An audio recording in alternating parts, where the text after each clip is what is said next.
Hello dear student, मैं Amit sir. जैसे कि मैंने बताया था कि अब हम लोग दूसरा चैप्टर पढ़ेंगे वर्गमूल। क्लास 8 मैथ्स में कंप्लीट करवा रहा हूं आप लोगों को, और आज इसी के साथ मैं स्टार्ट करूंगा। आपको मैं पढ़ाऊंगा वर्गमूल। ठीक है, तो वर्गमूल जो है आपके यूपी बोर्ड के बुक में दूसरा चैप्टर है। पहला चैप्टर में परिमेय संख्या अच्छी तरह से कंप्लीट कराया हूँ। एक आध एक्सरसाइज जो छूट गया है, जो उतना इम्पॉर्टेंट नहीं है चैप्टर में, वो अपने से भी आप कंप्लीट कर सकते हैं। नहीं होगा तो फिर मैं उसको कभी भी उसको अपलोड कर दूंगा। आज से मैं नया चैप्टर स्टार्ट करने वाला हूं, जिस चैप्टर का नाम क्या है, वर्गमूल। ठीक है, जो कि दूसरा चैप्टर है। सबसे पहले बच्चों हम लोग समझ लेते हैं वर्गमूल क्या होता है।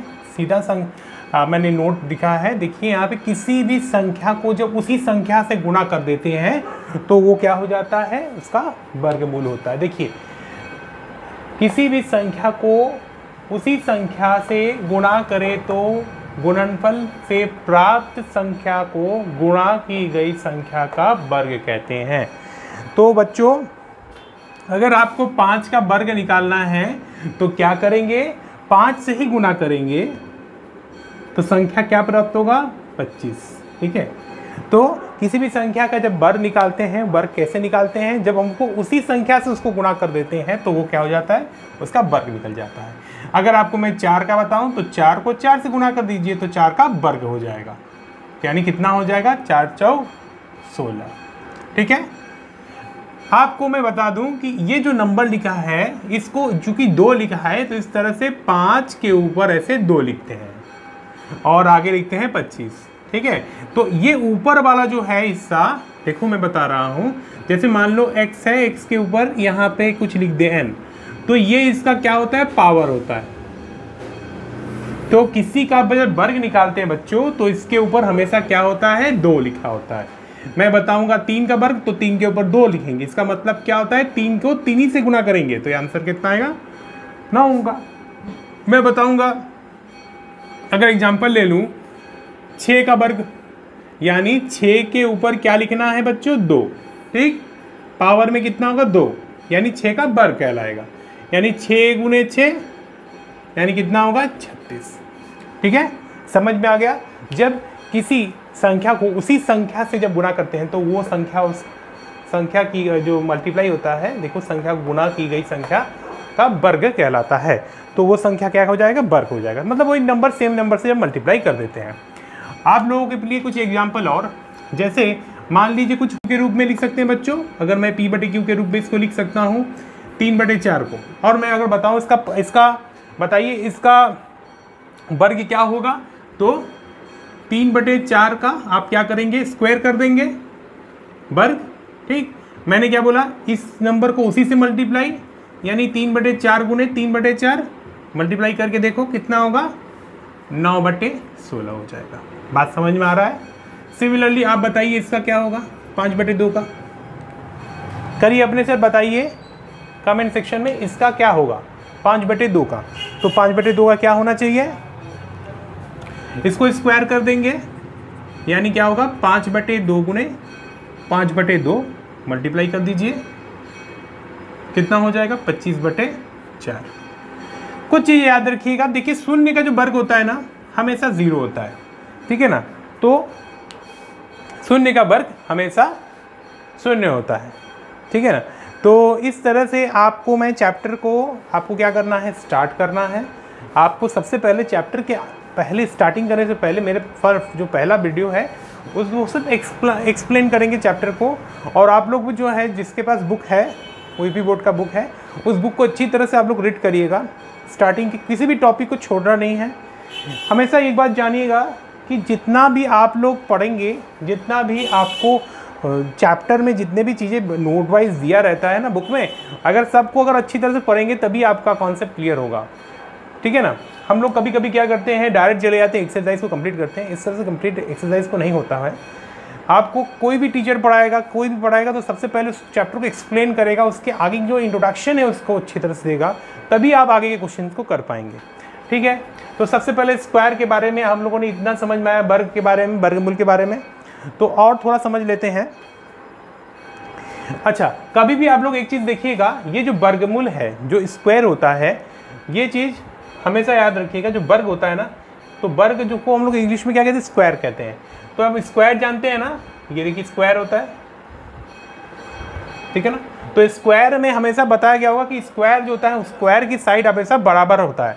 अगर मैं बता दूं कि स्क्वायर की साइड ये 4 है, आप को मैं बता दूं कि अगर मान लीजिए कि ये 4 इसका साइड दिया है स्क्वायर में, कुछ क्वेश्चन हो सकता है आप लोगों ने किया हो कि अगर मान लीजिए ये स्क्वायर एक बॉक्स है, ठीक है ना, और इस बॉक्स का नाम मैं दे देता हूँ ABCD, ठीक है, और इसमें दिया है इसका भुजा का आकार कितना है, 4 दिया है, और आपसे बोला गया इसका क्षेत्रफल ज्ञात करो। तो कैसे करोगे, तो याद रखिए तब हम लोग क्या करते हैं, वर्ग का क्षेत्रफल आपको पढ़ाया गया होगा भुजा स्क्वायर होता है, और इंग्लिश में क्या कहते हैं, साइड स्क्वायर कहते हैं। तो 4 का वर्ग कर देंगे तो यानी इसका पूरा क्षेत्रफल कितना हो जाएगा, 16 हो जाएगा। समझ में आया ना। आयत का जैसे लंबाई गुना चौड़ाई होता है, इसी तरह से अगर कोई वर्ग बनाया हुआ है, वर्ग की भुजा दिया है, इस तरह से एक वर्ग है, और इस वर्ग की मान लो इस वर्ग का भुजा है 2 सेंटीमीटर। अब इसको बोला गया है कि इसका क्षेत्रफल ज्ञात करो, तो क्या होगा, 2 गुने 2 यानी कितना हो जाएगा, 4 हो जाएगा, 4 सेंटीमीटर स्क्वायर हो जाएगा। समझ में आ गया। एक क्वेश्चन और करो, परिमेय संख्या का -2 का वर्ग करके बताओ कितना होगा। कमेंट सेक्शन में -2 के स्क्वायर को करो और बताओ क्या होगा।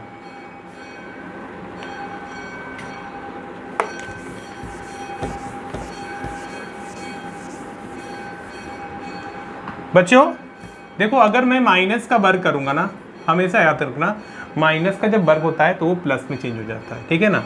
ऐसा इसलिए क्योंकि कुछ साइन आपको याद रखनी होगी, जैसे माइनस गुने माइनस क्या होता है, प्लस होता है, plus into minus, sorry plus minus into plus minus होता है,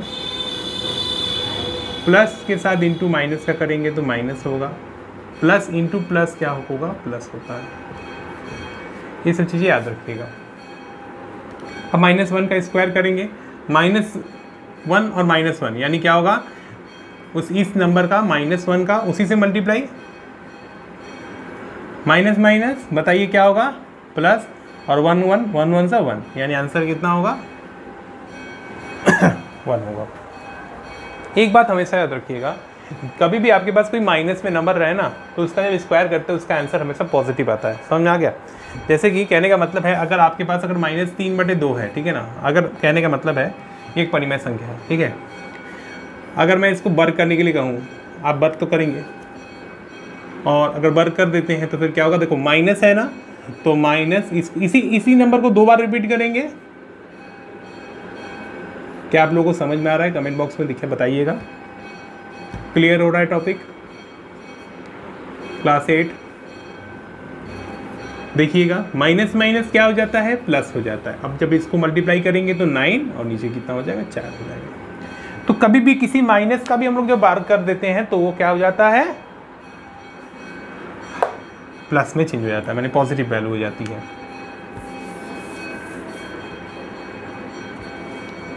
-9/8 कवर करके बताओ कितना होगा, यानी -9/8 पूरे -9/8 मल्टीप्लाई करेंगे तो क्या होगा, माइनस माइनस प्लस हो जाता है, प्लस 81, 9 9 81 होता है ना, और 8 8 64। क्लियर है। देख लीजिए, इसको अच्छी तरह से उतार लीजिएगा समझने के बाद।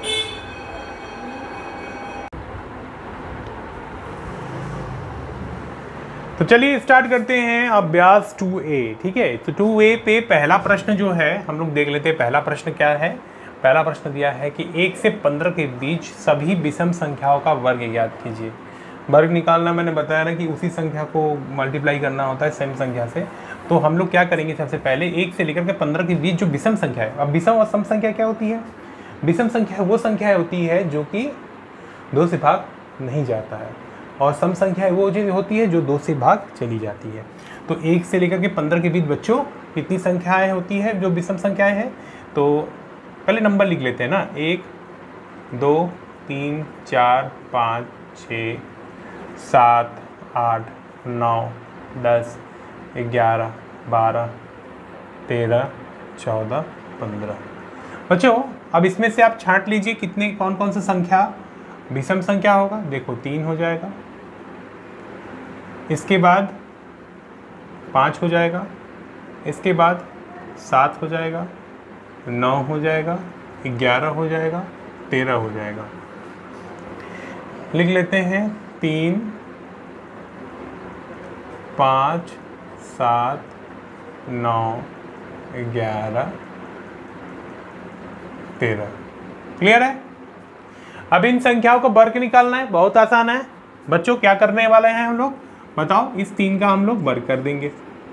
कैसे करते हैं, 3 का वर्ग मतलब 3 गुने 3, बताइए कितना होगा 9। ऐसे में बताऊं आपको, आप लोग ना 10 तक कम से कम 25 तक का स्क्वायर हमेशा याद रखा करिए। कैसे करेंगे, रफ में एक जगह पे लिख लीजिए, जैसे 1 गुने 1 बराबर 1, 2 गुने 2 बराबर 4, 3 गुने 3 बराबर 9। इस तरह से ना आप ना जैसे 4 गुने 4 बराबर 16, इस तरह से आप 25 तक कम से कम याद रखा करिए। ठीक, इस तरह से मल्टीप्लाई करके देखिएगा। ठीक, मल्टीप्लाई करते हुए, ताकि कोई अगर पूछे आपसे, ऐसे क्लास में ना हमेशा पूछा जाता है कि क्या कोई क्वेश्चन ही आप लगा रहे हैं, तो ऐसा क्वेश्चन आता है कि 25 का स्क्वायर आपको लिखना होगा कहीं पे, तो आपको बार बार मल्टीप्लाई करके देखना नहीं पड़ेगा, तुरंत याद रहेगा 625 आप लिख सकते हैं। ठीक है ना, तो आपको याद करके इसको रखनी पड़ेगा, इसको याद करके रख लेना 1 से लेकर 25 तक। ठीक है, तो इसका कितना हो जाएगा, 9 हो जाएगा। अच्छा, 5 का वर्ग करेंगे तो कितना होगा, 25 होगा ना, बताइए 5 वर्ग, ये हो गया 25। 7 का बताइए, 7 का वर्ग 49, यहाँ पे कितना हो जाएगा 49। 9 का वर्ग 81, 11 का वर्ग 121, 13 का वर्ग 169। ठीक है, यानी 13 का वर्ग मतलब 13 गुने 13 करेंगे तो फिर कितना आएगा 169 आएगा। करके देखिएगा, 11 का वर्ग 11 गुने 11 करिएगा 121 आएगा, और 9 का वर्ग 9 9। आगे बढ़ते हैं बच्चों, दूसरा प्रश्न है निम्नांकित के मान ज्ञात करो। तो निम्नांकित के मान ज्ञात करो, कैसे करेंगे, 56 यानी 56 का वर्ग है, तो 56 को वर्ग निकालने के लिए मैंने बोला है कि किसी भी चीज़ का जब वर्ग निकालते हैं, अगर हम आपको बता दें कि 56 का वर्ग निकालना है तो क्या करना होगा, इसको 56 को 56 से मल्टीप्लाई कर देना। मल्टीप्लाई करना आता है आपको ना, इसको कर लीजिएगा। ठीक, इसी तरह से अगर आपको 82 का स्क्वायर निकालना है तो फिर सिमिलरली क्या होगा, 82 गुने 82। ठीक, आपको आता ही है 82, और 82 लिख लीजिएगा इस तरह से, और नॉर्मल 2 दूनी 4, 2 चौक 16, और 8 का पहाड़ा पड़ेंगे तो 16, 16 का 6 हाथ मेरा 1, 64 1 65, 4 2 1 6 7 6। इस तरह से जैसे मल्टीप्लाई किए ना, इस तरह से आपको इसमें भी मल्टीप्लाई करके लिखना है, इसमें भी मल्टीप्लाई करके लिखना है। 75 का है तो 75 गुने 75 करके जो आंसर आएगा उसको देख करके लिख लेना। तो इस तरह से जब भी आपको वर्ग निकालना हो तो सेम नंबर से मल्टीप्लाई कर दीजिएगा। समझ में आ रहा है, बहुत आसान एक्सरसाइज है, लेकिन कॉन्सेप्ट भी है। आपको जो ये सब चीज़ें सीख जाएंगे, ये एंड तक चलेगा आपके, जब तक एक कॉम्पिटिटिव एग्ज़ाम भी होता है आपके, जब 11-12 के बाद हम लोग बैंक की तैयारी को देखते हैं, तो जब आपकी ये सब बेस जो बहुत अच्छा रहेगा, सारे क्वेश्चंस को आप अच्छी तरह से प्रैक्टिस करेंगे, तो आगे चल करके जो है ना, ये सब बहुत आसानी से आप लोग प्रैक्टिस करके सॉल्व कर सकते हैं। तो मैथ, खासकर मैथ का ये सब जो चैप्टर है, परिमेय संख्या हो गया, हाँ अभ्यास में वर्गमूल वाला चैप्टर हो गया, ये सब, इसके बाद वाला चैप्टर है घनमूल। तो इन सब एक्सरसाइज की जो वीडियोस है ना, जब मैं अपलोड करूँगा, अच्छी तरह से देख करके उसको प्रैक्टिस करके सारे क्वेश्चन को, और सिर्फ यही बुक नहीं, अगर आपके पास अगर कोई NCERT का बुक भी मिले ना, उससे भी क्वेश्चंस लगाया करिए। उससे क्या होगा, आपकी कॉन्सेप्ट बहुत अच्छी तरह से क्लियर होगा। एक बुक से क्वेश्चन लगाएंगे और 2-3 बुक से और लगाएंगे, तो उससे क्या होगा, वैराइटीज़ की तरह के, जब बहुत तरह के जब क्वेश्चन लगाएंगे तो आपकी कॉन्सेप्ट और अच्छी तरह से क्लियर होगी। समझ में आ रहा है?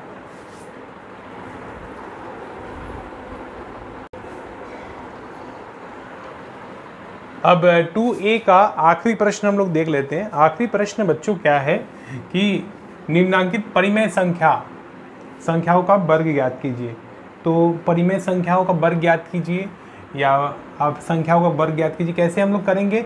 अगर -5 है, ठीक है, तो -5 का वर्ग मैंने बताया है ना, -5 का वर्ग स्क्वायर कर देंगे इसी नंबर का, यानी -5 गुने में -5। माइनस माइनस मैंने बताया था भी, यहाँ पे लिखा था ना, माइनस गुने माइनस क्या होता है? प्लस होता है।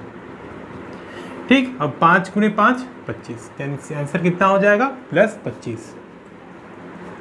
13/17 इसको करके बताइए। 13/17 स्क्वायर करेंगे, यानी 13 का वर्ग बटे 17 का वर्ग, इसका स्क्वायर करेंगे, यानी 13 का स्क्वायर कितना होता है? 13/17 गुने 13/17 मल्टीप्लाई करके देखेंगे 169 आएगा, और इन दोनों को मल्टीप्लाई करेंगे तो 289 आएगा। ठीक है, इसका वर्ग करेंगे 6/7। सारे क्वेश्चंस को मैं नहीं करूंगा, कुछ क्वेश्चंस अपने आप लोग अपने से भी करिएगा, एक आध क्वेश्चन। 7 गुने -6/7, जब इसको मल्टीप्लाई करेंगे तो फिर कितना हो जाएगा? माइनस माइनस प्लस हो जाएगा, 6 6 36 हो जाएगा, इसको 49 हो जाएगा। ठीक है ना, मैंने बताया था ना कि किसी भी नंबर को अगर माइनस में है, जब उसका वर्ग करते हैं तो वो आंसर प्लस में आ जाता है। ठीक है, इसके बाद वाला देखिएगा, चौथा प्रश्न अपने से करिएगा। 15/19 करना है तो 15/19 को अपने से करिएगा, उसका स्क्वायर करके निकालना है। -125 है तो -125 का स्क्वायर क्या होता है? क्या करेंगे? -125 गुने में फिर -125 लिखेंगे। अब इसको मल्टीप्लाई करेंगे, माइनस माइनस आंसर तो प्लस में ही आएगा। ठीक है, आंसर किस में आएगा? प्लस में आने वाला है। और अगर इसको मल्टीप्लाई करेंगे 125 मल्टीप्लाई बाई 125 तो फिर कितना आना चाहिए? मल्टीप्लाई करके देख लीजिए। जब इसको पूरा मल्टीप्लाई करेंगे तो फिर कितना आ जाएगा? आप लोग करके देखिएगा, 15,625 आएगा। ठीक है ना, 15,625 आ जाएगा। तो इस तरह से आपका ये एक्सरसाइज कंप्लीट होता है 2A। ठीक है ना, तो आपको 2A को और सामने का जो मैंने सामने कुछ कॉन्सेप्ट बताया है उस सबको समझ करके 2A अभ्यास स्टार्ट कर दीजिए और 2A को कंप्लीट कर लीजिए।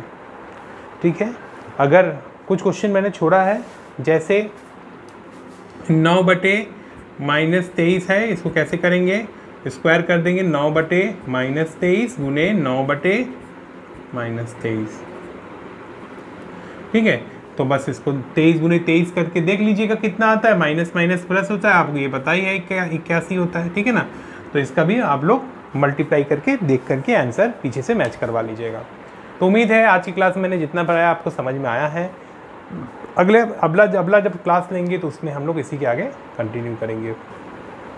ठीक है, थैंक यू बच्चों।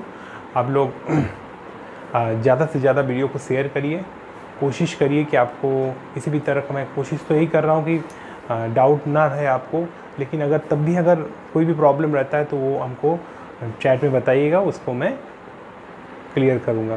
क्या ये मेरी राइटिंग आपको समझ में नहीं आ रही है, या हो सकता है कि मैं बहुत छोटा लिख रहा हूँ, तो बोर्ड थोड़ा बहुत छोटा है इसीलिए मैं इसको छोटा से लिखता हूँ। तो आप लोग जो है किसी भी तरह का अगर प्रॉब्लम है तो मुझसे शेयर करिएगा। Thank you class.